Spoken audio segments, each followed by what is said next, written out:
ठीक है, ठीक है। तो आज की वीडियो में अपन डिस्कस करते हैं टाइप्स ऑफ बीपीओ, मतलब आउटबाउंड और इनबाउंड जो होता है उसके बारे में हम लोग डिस्कस कर लेते हैं। तो बेसिकली हमारे जो बीपीओ होते हैं वो दो तरीके के होते हैं।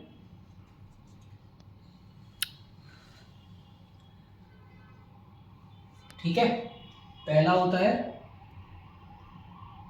आउटबाउंड जिसको हम बोलते हैं, और दूसरा होता है इनबाउंड। तो होता क्या है कि अगर आप कहीं इंटरव्यू भी देने जाओगे ना, तो इंटरव्यूअर का ये बेसिक क्वेश्चन होता है कि आउटबाउंड और इनबाउंड के बीच में डिफरेंस क्या होता है, और ये बहुत से लोगों को पता ही नहीं है। तो इसको अगर हम इजीली भाषा में समझे तो ये समझो, ये एक सिस्टम है। ठीक है, ये एक सिस्टम है जो इससे बाहर निकल के जा रहा है वो है आउट, और जो इसके अंदर आ रहा है वो है इन।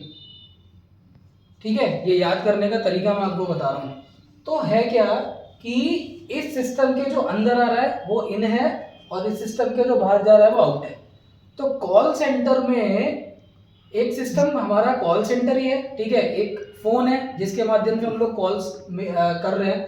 तो मेरे सिस्टम में जो कॉल्स आ रही हैं वो इन हो गई। ठीक है, और जो हम कर रहे हैं वो मेरे सिस्टम से बाहर जा रही है, मतलब मैं डायल कर रहा हूं, वो आउट हो गई। ठीक है, तो इन रिप्रेजेंट करता है मेरा इनबाउंड को। ठीक है, ये इनबाउंड हो गया और ये मेरा आउटबाउंड हो गया।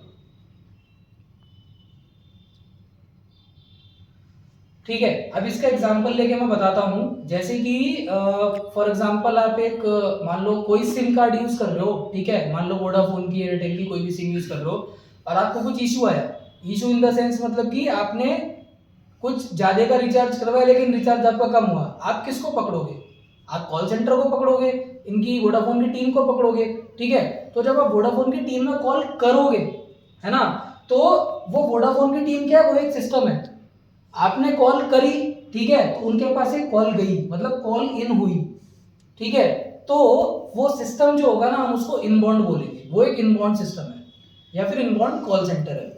ठीक है, सिमिलरली मैं आउटबाउंड की अगर बात करूं तो आजकल जैसे कि हमारे सेल्स के बहुत सारे प्रोसेस चलते हैं, कलेक्शन के बहुत सारे प्रोसेस चलते हैं।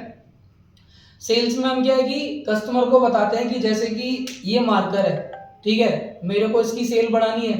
तो सेल बढ़ाने के लिए मैं क्या कर रहा हूँ, मेरे को क्लाइंट ने बोल दिया कि भाई आपको कॉल्स करनी है, तो मैंने कॉल करनी शुरू करी। ठीक है, फॉर एग्जांपल मैंने एक मुकेश नाम के बंदे को कॉल करी कि सर ये आपको पेन खरीदना है। यहाँ पर मैंने कॉल करी, मैं क्या हूँ, मैं एक सिस्टम हूँ। मैंने कॉल करी, मेरे एंड से कॉल गई बाहर। ठीक है, तो वो कॉल आउट हुई। आउट मतलब कि वो सिस्टम क्या बना, वो आउटबाउंड सिस्टम बना। ठीक है, तो इनबाउंड के अगर हम एग्जांपल लें तो पहला एग्जांपल इसमें आ जाएगा जो भी हमारे कस्टमर सर्विसेज रिलेटेड कॉल्स होते हैं। ठीक है, वो सारे इनबाउंड कहलाते हैं।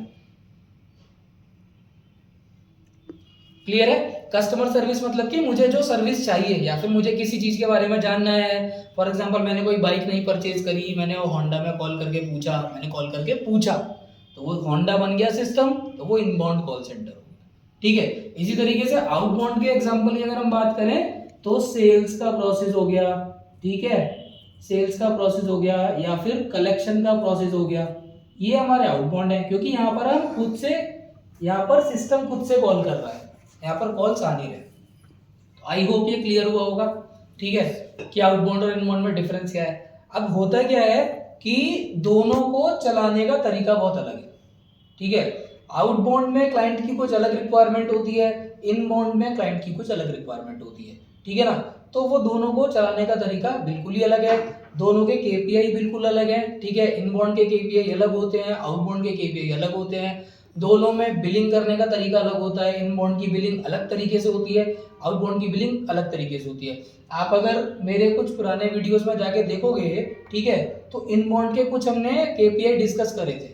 जैसे कि एसएलए हो गया, एसएलए इनबाउंड का ही केपीआई होता है। ठीक है, जो एसएल होता है ना, एसएल हमारा इनबाउंड का केपीआई होता है जिसके लिए बिलिंग होती है। तो बिलिंग का पार्ट हम लोग, एक ये बड़ा टॉपिक है, ये कभी हम अगले वीडियो में डिस्कस करेंगे। ठीक है, लेकिन अभी मेजर डिफरेंस आउटबाउंड और इनबाउंड के बीच में ये होता है। क्लियर है? तो नेक्स्ट वीडियो में हम डिस्कस करेंगे कि हम लोग बिलिंग कैसे बनाते हैं, आउटबाउंड की बिलिंग कैसे बनती है और इनबाउंड की बिलिंग कैसे बनती है। ठीक है, बिलिंग बनती क्यों है, वो सारी चीज़ें हम लोग नेक्स्ट वीडियो में डिस्कस करेंगे। ठीक है, so thank you so much, have a good day.